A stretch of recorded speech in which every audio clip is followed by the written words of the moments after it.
ha guiado tu camino y a tu lado siempre está. Sus promesas cumplirá y a su tiempo lo verás. Eres parte del pueblo de Dios, Él te levantará, te restaurará y tu victoria llegará. Fuiste llamado y escogido, a su voz has respondido. Es tiempo de creer. Centro Victoria, nacimos para vencer. Muy bien, dicho todo esto, hoy vamos a estudiar un poquito la Biblia. ¿Les parece bien? Más que predicar, vamos a tratar de ir despacio y de ir explicando algunas cosas que son interesantes. Quiero hablar de una persona de la que nunca he hablado y que estos días que he estado estudiando un poquito acerca de él, me sorprendí de la cantidad de cosas que las escrituras tienen que decir acerca de este señor. Probablemente ustedes tampoco han oído hablar mucho de él, pero es una persona muy importante en la Biblia. Se llamó Zabulón. Zabulón con Z. Si está embarazada y está pensando en un nombre para su hijo, ahí está Zabuloncito, sería fantástico.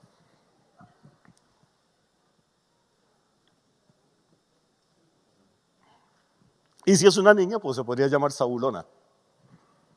Zabulón es uno de los 12 hijos de Jacob.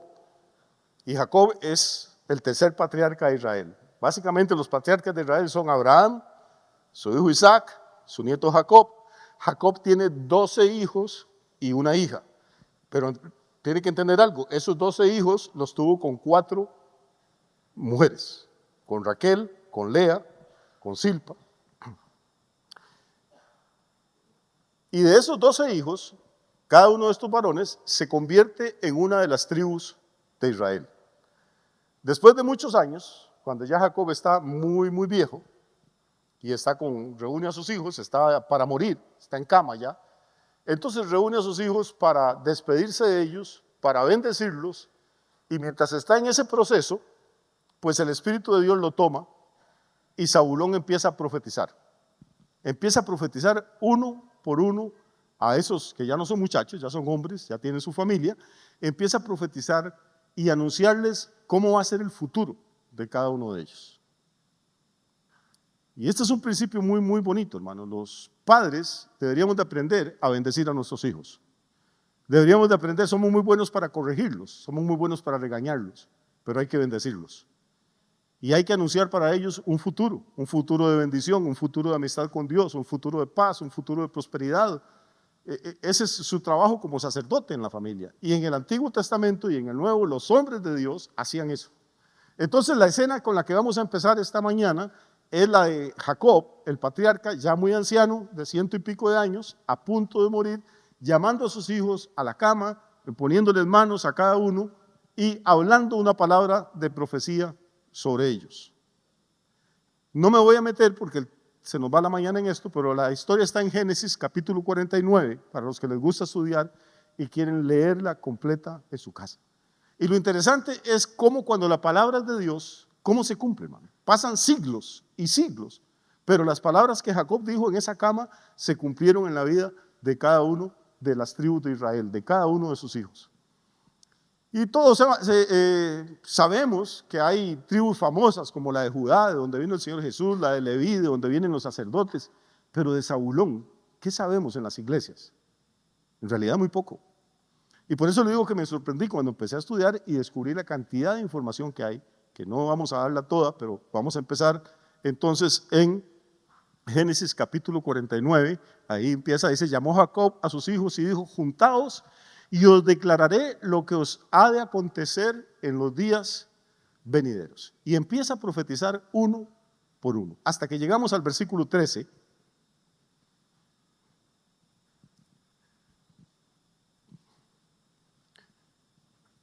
Y se arrima Zabulón. Y entonces a Zabulón le dice, Zabulón en puertos de mar habitará, será para puerto de naves, y sus límites hasta Sidón, que es una región del Líbano. Pero lo que le anuncia a Zabulón es algo extraño. Lo único que le dice es que va a habitar en regiones costeras, que va la tribu esta, que todavía no existe la tribu, solo existe un muchacho, un señor, Zabulón, pero que siglos después esa tribu iba a habitar en regiones costeras, en lugares donde hay naves y en lugares donde esas naves atracan y hay puertos. ¿Está bien? Parece una profecía un poco extraña. Extraña porque están en un país desértico, les está profetizando en Egipto. Y está hablando de barcos, está hablando de naves, está hablando de puertos, está hablando de mares. Pero como la palabra venía de parte de Dios, tarde o temprano se cumplió. ¿Dónde habita Zabulón? Siglos después, vamos a ir viendo poco a poco. Vamos a pasar ahora al libro de Isaías. Capítulo 9.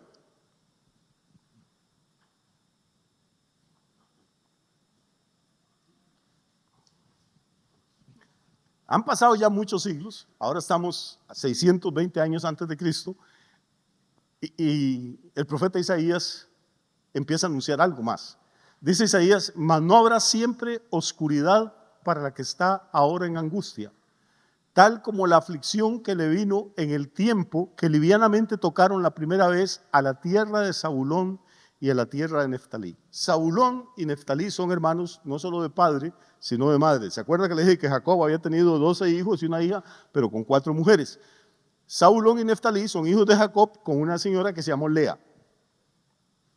Entonces, Isaías empieza a hablar. Dice: no habrá siempre oscuridad para la que está ahora en angustia, tal como la aflicción que le vino en el tiempo que livianamente tocaron la primera vez a la tierra de Zabulón y a la tierra de Neftalí. ¿Dónde quedaba, según Génesis, la tierra de Zabulón y de Neftalí? Quedaba cerca del mar, en una región de naves y de puertos. Dice: pues al fin llenará de gloria el camino del mar de aquel lado del Jordán, en Galilea de los ¿qué? En Galilea de los gentiles. Sigamos leyendo.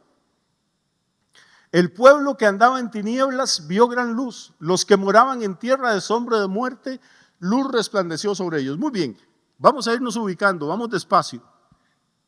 Zabulón y Neftalí son hermanos de padre y madre, ¿sí?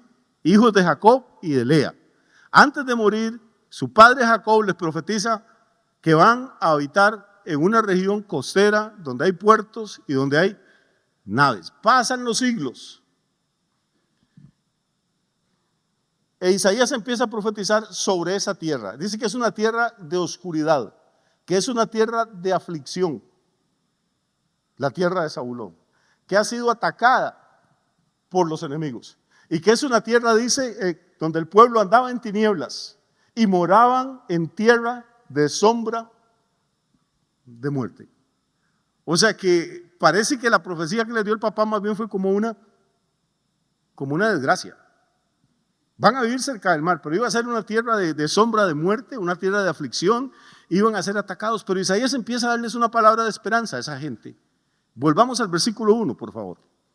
¿Cuál es la profecía? ¿Cuál es la palabra de esperanza que le está dando a esos que viven ahí? Dice que están en oscuridad, pero no habrá siempre oscuridad para la que está ahora en angustia, tal como la aflicción que le vino en el tiempo que livianamente tocaron la primera vez a la tierra de Zabulón y a la tierra de Neftalí, pues al fin llenará de gloria el camino del mar. Otra vez, de aquel lado del Jordán, ¿dónde?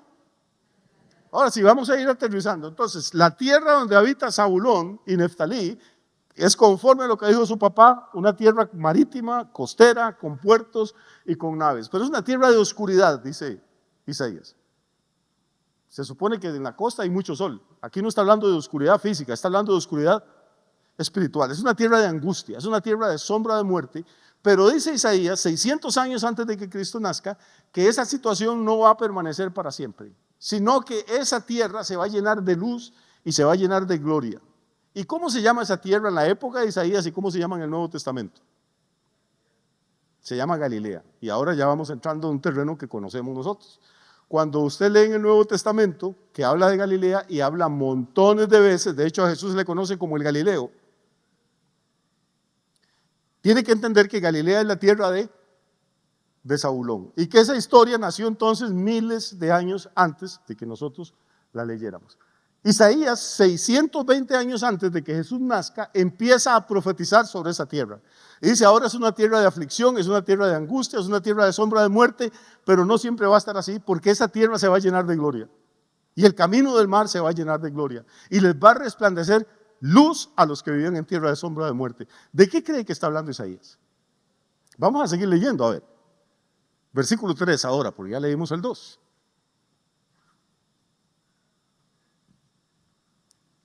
Multiplicaste la gente y aumentaste la alegría. O sea, cambió el escenario de angustia, de sombra de muerte. Ahora hay mucha gente y la gente está alegre. Se alegrarán delante de ti como se alegran en la siega, como se gozan cuando reparten despojos. Vamos a correr, versículo 4. Porque tú quebraste su pesado yugo y la vara de su hombro y el cetro de su opresor, como en el día de Madián. Versículo 5. Porque todo calzado que lleva el guerrero en el tumulto de la batalla y todo manto revolcado en sangre serán quemados, pasto de fuego. Vamos a correr un poquito. ¿Por qué va a ocurrir todo esto? ¿Por qué iba a cambiar la vida de la gente que vivía en Galilea de ser aflicción, angustia, tiniebla, sombra de muerte? ¿Por qué iba a cambiar en alegría y en victoria? Dice, porque un niño nos es nacido, hijo nos es dado, y el principado sobre su hombro, y se llamará su nombre admirable, consejero, Dios fuerte, Padre eterno, príncipe de paz. Lo dilatado de su imperio y la paz no tendrán límites sobre el trono de David y sobre su reino, disponiéndolo y confirmándolo en juicio y en justicia, desde ahora y para siempre. El celo de Jehová de los ejércitos hará esto. ¿De qué niño está hablando, hermano? Han nacido miles de millones de niños y de niñas en este planeta, pero ¿de cuántos de esos niños? Todas las mamás dicen que son bonitos, que son guapos, que son inteligentes, que hablaron muy rápido, que caminan, todos. Su hijo es único, hermano, como todos los demás. Todos han nacido niños maravillosos, inteligentes, bonitos, repito, de todo. Pero ¿de cuántos niños puede usted decir que se llamaron Dios fuerte, Padre eterno, a un niño, decirle Padre eterno, príncipe de paz, admirable, consejero? Solo hay uno, es Jesús. Entonces lo que Isaías está anunciando, y tome en cuenta que esto está ocurriendo, repito, 620 años antes de que Jesús nazca, es que la tierra de Galilea, la tierra de Zabulón, se iba a alegrar, iba a cambiar las tinieblas en luz, la derrota en victoria, que este niño iba a venir y iba a hacer cosas poderosas, iba a quebrantar el yugo que el demonio y la opresión habían traído sobre esa tierra, y este niño es Jesús. Entonces, en realidad, lo que Isaías está hablando, es del ministerio de Jesús, y que ese ministerio iba a desarrollarse ¿dónde? Principalmente en Galilea. ¿Estamos de acuerdo hasta aquí? Vea que si estos pasajes de la Biblia uno los lee solos, aislado, como que no le dicen gran cosa, pero cuando usted empieza a estudiar se da cuenta que hay un orden en la palabra, que hay un orden en la revelación. Esta tierra, en la época de Jesús, ahora sí, dejamos atrás a Jacob, allá muriendo en Egipto, dejamos atrás a Isaías, muriendo en Judá, y ahora pasamos a la época de Jesús. En la época de Jesús, Galilea tenía una fama terrible. ¿Por qué? Porque habíamos visto que esa tierra era llamada tierra de gentiles.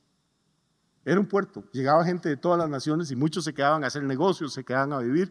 Los puertos tienen mala reputación en todas partes. Yo recuerdo cuando yo entré a la universidad, la gente le decía a uno, oiga, ¿y usted de dónde viene? De Pérez Celedón o de San Isidro General. Uy, mi hermano, aquello es un puerto sin mar. Esa era la fama que teníamos nosotros. Y el testimonio mío no ayudó mucho a mejorarla. Pero cuando la gente le dice a usted que algo es un puerto sin mar, lo quiere decir que es un pueblo corrupto, lleno de vicios, lleno de pecado, porque los puertos tienen esa mala fama.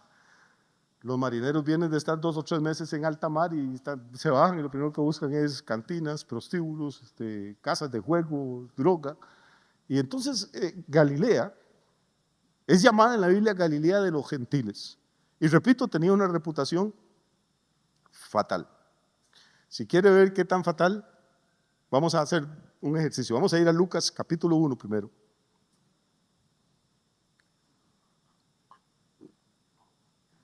Si estoy yendo muy rápido, hágame alguna señal por ahí, o está bien, está quedando claro. Ok, va muy bien. Entonces Lucas capítulo 1, creo que es el versículo 46.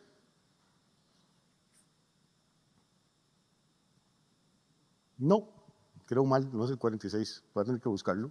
Lucas 1, 26. Si no es gallo. Lucas 1:26. Al sexto mes, el ángel Gabriel fue enviado por Dios a una ciudad de ¿dónde? ¿Perdón? A una ciudad de Galilea. ¿Cómo se llamaba esa ciudad de Galilea? Entonces, a Jesús reconocemos como el Galileo o como Jesús de Nazaret. Y ahora sabemos que Nazaret era una pequeña ciudad que estaba precisamente en el territorio de Galilea. Y sabemos que Galilea tenía mala reputación. Tan es así que si pasamos al Evangelio de Juan, por eso les dije que íbamos a usar dos textos. Juan capítulo 1. Ahora sí es el versículo 46, si no me equivoco. Juan 1:46. Uno de los discípulos está evangelizando a Natanael y le dice que encontró al Cristo. ¿Y a quién es el Cristo? Jesús de Nazaret. ¿Cuál es la respuesta de Natanael? Cuando le dice que el Mesías vive en Nazaret, la respuesta de Natanael es de escepticismo, es de burla. Dice, Natanael le dijo, ¿de Nazaret puede salir algo bueno? O sea, es tan mala la fama que tiene Nazaret, y Nazaret pertenece a Galilea, es tan mala la reputación que tiene ese lugar que ellos no creen que pueda haber una sola buena persona en ese lugar. Y ahí es donde Dios manda al ángel Gabriel, ahí es donde vive María, ahí es donde vive José, y ahí es donde nace y crece Jesús. Nació en Belén, pero creció en Nazaret, creció en Galilea. ¿Me siguen hasta aquí? Vea que venimos desde atrás, venimos desde Jacob bendiciendo a Zabulón y contándole que va a habitar junto al mar, y ahora vamos a descubrir que la mayoría de lugares donde Jesús actuó y ministró, todos estaban en Galilea. Creció en Nazaret, predicó en Capernaum, que es de Galilea, hizo su primer milagro en Caná, que es de Galilea. Y usted ha leído todo eso, pero tal vez no nos damos cuenta que es el cumplimiento de la profecía de Isaías 9, que había dicho que la tierra que estaba en tinieblas y la tierra despreciada y oprimida y angustiada, esa tierra iba a ver gran luz y que el camino que llevaba hasta el mar se iba a llenar de gloria. E Isaías vio esto 6 siglos antes de que Jesús naciera. E iba a haber luz y gloria en esa tierra porque un niño nos es nacido. Y ese niño se llama Jesús. ¿Están conmigo todavía? Ok, vamos a ir un poquito más adelante. Le acabo de decir que en Caná Jesús hizo su primer milagro. Si usted lee el capítulo 2 de Juan, estamos en Juan capítulo 1, ahora pase al capítulo 2 y lea el versículo 1.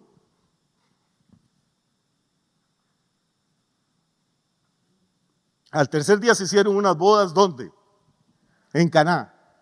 ¿Y qué pasó en esas bodas? Jesús cambió el agua en vino, y dice la Biblia que este fue el principio de señales que hizo Jesús. O sea, su primer milagro lo hizo ¿dónde? Lo hizo en Galilea, en Caná de Galilea. Y entonces empezamos a ver cómo las profecías que había dado Isaías se empiezan a cumplir una a una en el ministerio del Señor. Y para ir a lo que nos interesa ahora, vamos a ir a Mateo capítulo 28. Le dije que íbamos a ocupar la Biblia.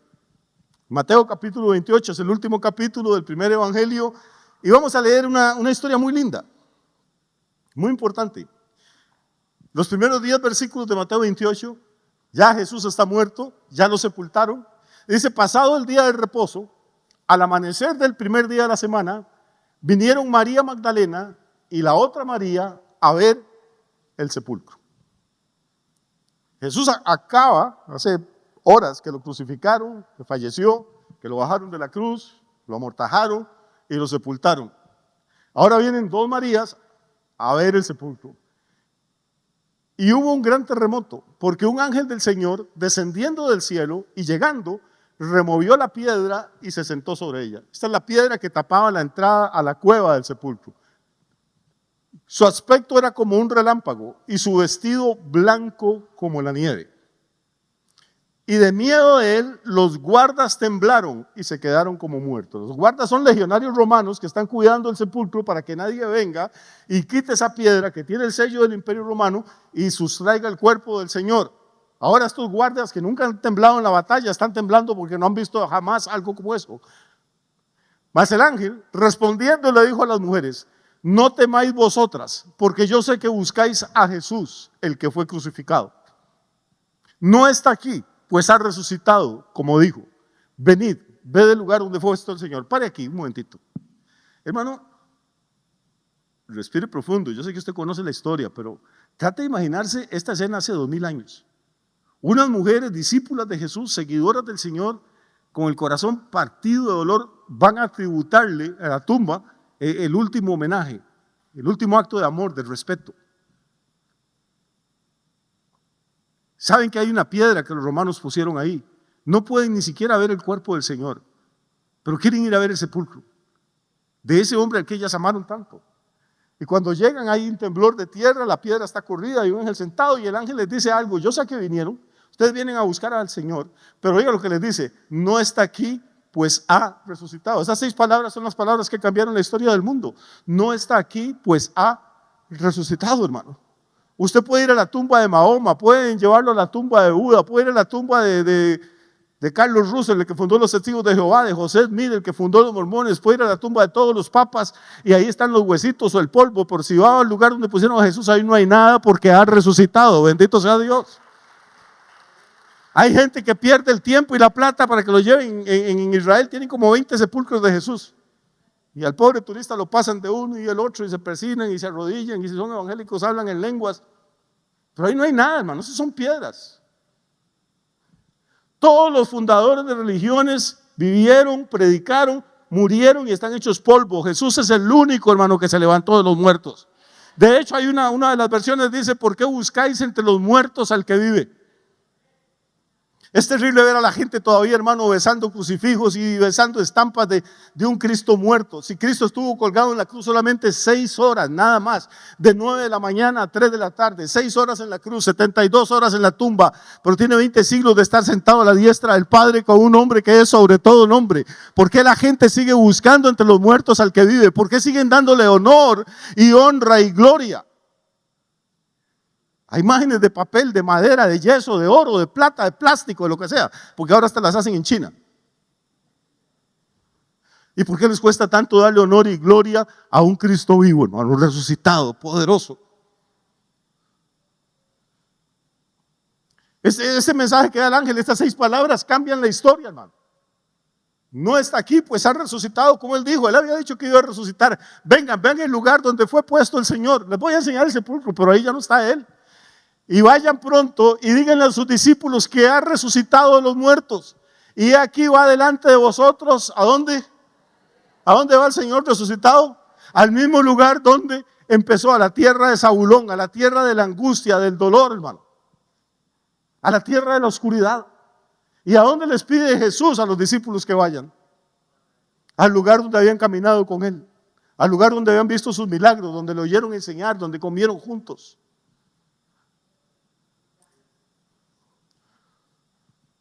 Yo no sé ustedes, hermano, pero a mí esto me toca. Voy a devolver la historia. Estoy en Mateo 28, ahora lo voy a pasar a Mateo 4. Ya no voy a usar más textos bíblicos esta mañana. Pero quiero que vayan conmigo a Mateo 4, si son tan amables, versículo 12. Hay una historia muy interesante ahí.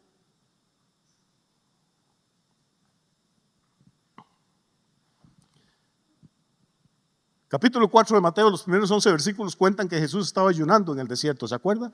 Y que Satanás vino para tentarlo y que el Señor lo reprendió 3 veces y le dijo: vete, Satanás, porque escrito está. Y luego pasa al versículo 12 y dice: cuando oyó Jesús que Juan estaba preso, ¿volvió a dónde? Sale del desierto después de 40 días de ayuno, sale en el poder del Espíritu Santo. ¿Y a dónde va? A Galilea, donde están los pecadores, las prostitutas, los borrachos.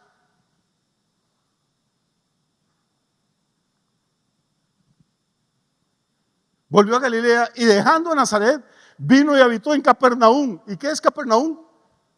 ¿Ciudad qué?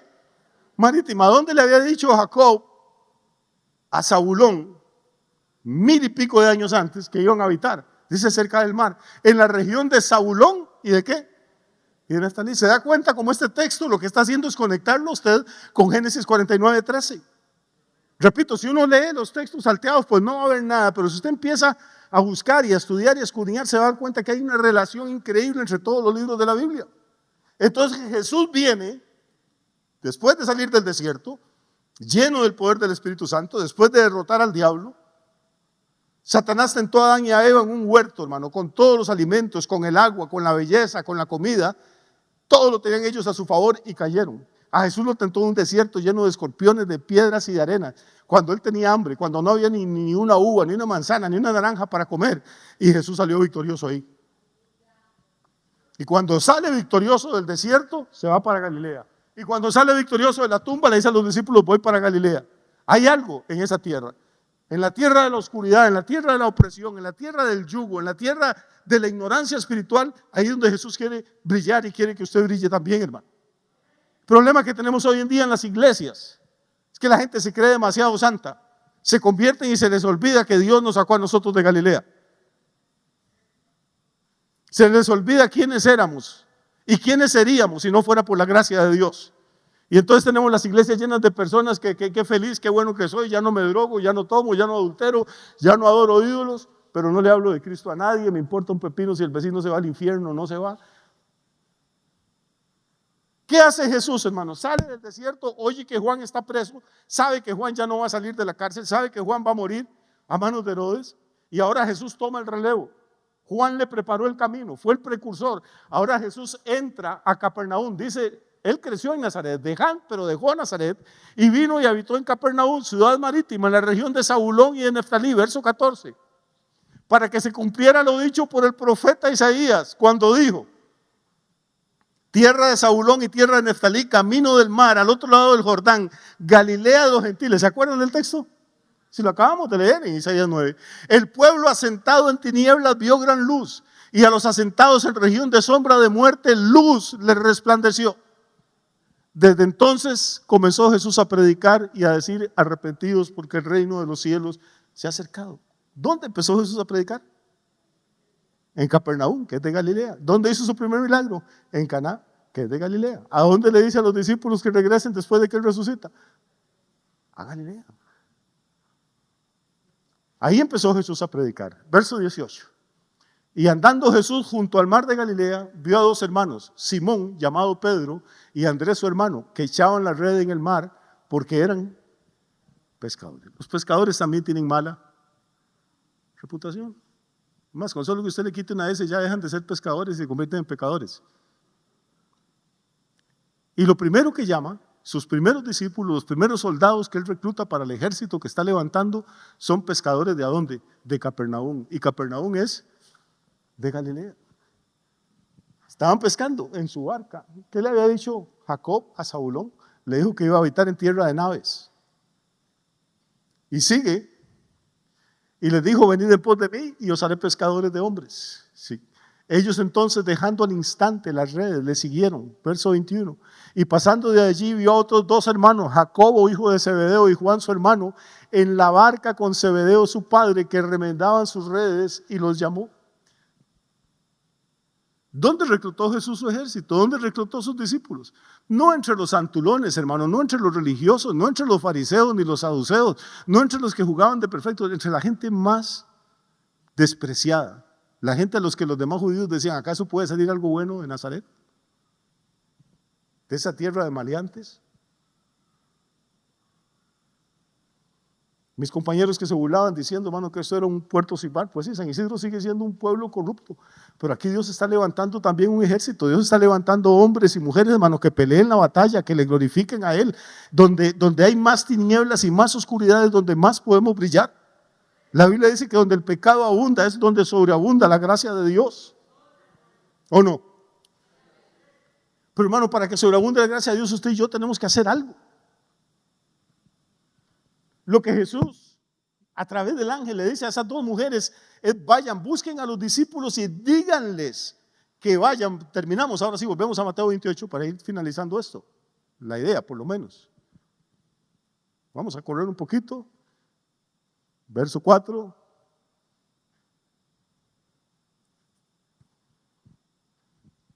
Verso 4. Los guardas estaban temblando. Verso 5. Mas el ángel respondiendo le dijo a las mujeres, no temáis vosotras porque yo sé que buscáis a Jesús, el que fue crucificado. Verso 6. No está aquí, pues ha resucitado, como dijo, venid, ved el lugar donde fue puesto el Señor. E id pronto y decid a sus discípulos que ha resucitado los muertos. Y he aquí va delante de vosotros. ¿A dónde? A Galilea. Dice, allí le veréis. ¿Dónde iban a volver a ver los discípulos a Jesús? No en el sepulcro, hermano, en Galilea. Tenían que volver al lugar donde Él los había llamado. ¿Dónde llamó a Pedro? ¿Dónde llamó al hermano de Pedro, Andrés? ¿Dónde llamó a Juan? ¿Dónde llamó a Jacobo? Lo llamó en Galilea. Y al final, hermano, el círculo tiene que cerrarse. Uno tiene que volver al lugar donde empezó. Déjeme explicarle esto. Pero ya usted no va a volver en las mismas condiciones. Va a volver con el conocimiento de que su Señor está vivo, de que se levantó de los muertos, de que la tumba no pudo detenerlo, de que los sellos del Imperio Romano no pudieron guardarlo, de que los legionarios temblaron ante la gloria de Dios que cayó en ese lugar. Usted sabe que Jesús resucitó, usted lo cree de todo su corazón. Porque si usted no puede creer eso, no puede ser salvo. Porque para ser salvo se necesita creer que Dios le levantó de los muertos y que le hizo Señor y Cristo y confesarlo con la boca. Y si usted lo cree, hermano, tiene que confesarlo, pero no aquí en la iglesia, sino en Galilea, en el lugar donde el Señor lo trajo, en su barrio, con su familia, con sus amigos de antes, con sus amigas de antes. Vaya, cuéntele las grandes cosas que Dios ha hecho con usted y probablemente se van a burlar y se van a coger de hombros y se van a decir, iglesias, yo no quiero iglesias, de las iglesias no sale nada bueno, los pastores todos son iguales, ladrones, y usted, y haga lo que dijo Felipe, venga y vea, no discuta, no, venga a ver, acompáñeme un día, y si no le gusta o no recibe nada de Dios, pues no vuelva, pero hermanos, si, esta es una iglesia grande, por la misericordia de Dios, aquí somos cientos de personas. Si nos dejamos de tanta babosada, de tanta carnalidad, de tanta pereza espiritual, y le hacemos caso al Señor, y volvemos a Galilea, pero ya no como antes, ya no a pecar como antes, ya no a tener las conversaciones ni los chismes que teníamos antes, ya no a los lugares donde íbamos antes a pervertirnos, sino si volvemos con el conocimiento de que Cristo ya no está en la tumba, de que se levantó de los muertos y que nos encargó a nosotros el ministerio de la reconciliación, podemos causar una revolución en esta ciudad, hermano. Yo sueño, yo no quiero morirme sin ver miles de personas de Pérez Celedón convertidas de corazón a Cristo, no convencidas, convertidas, alzando sus manos, glorificando a Dios, ver familias bendecidas, ver gente prosperada, ver enfermos sanados, ver la gloria de Dios, que este pueblo que habitaba en tinieblas y con un yugo demoníaco de opresión, hermano, pueda ser libertado por el poder de Dios. Pero Dios no va a mandar ángeles a predicar, lo lavó con la sangre de Cristo y lo selló con el Espíritu Santo a usted. Y lo trajo a este lugar para entrenarlo y capacitarlo, no para entretenerlo. Si yo quisiera entretenerlos, alquilo payasos. Pero Dios no me llamó a mí a entretener a la gente, hermano. Mi tarea es desafiarlos a ustedes, mi tarea es retarlos, mi tarea es decirles que usted puede en Cristo, que usted solo no es gran cosa, pero con Cristo somos más que vencedores, hermano, y que nada se va a detener delante de nosotros, ni puertas de hierro, ni cerrojos de bronce. ¿Por qué? Porque el Señor hizo una promesa, no solo les dijo vayan a Galilea, sino que les dijo yo voy delante de ustedes. Vayan a Galilea y ahí le verán. ¿Usted quiere ver al Señor otra vez? ¿Quiere ver la gloria de Dios? Tiene que volver al primer amor, hermano, tiene que volver a las primeras obras. Tiene que volver a orar apasionadamente, tiene que volver a meterse en la palabra, tiene que volver a ayunar, tiene que volver a amar la iglesia, la congregación. Tiene que volver a amar a los perdidos, tiene que volver a hablar de Cristo a tiempo y fuera de tiempo. Y Él va a hacer la obra porque Él va delante de usted. Y cuando le obedecemos, ahí vamos a verlo otra vez, vamos a ver su gloria, vamos a ver su salvación, vamos a ver su prosperidad, su sanidad, su bendición.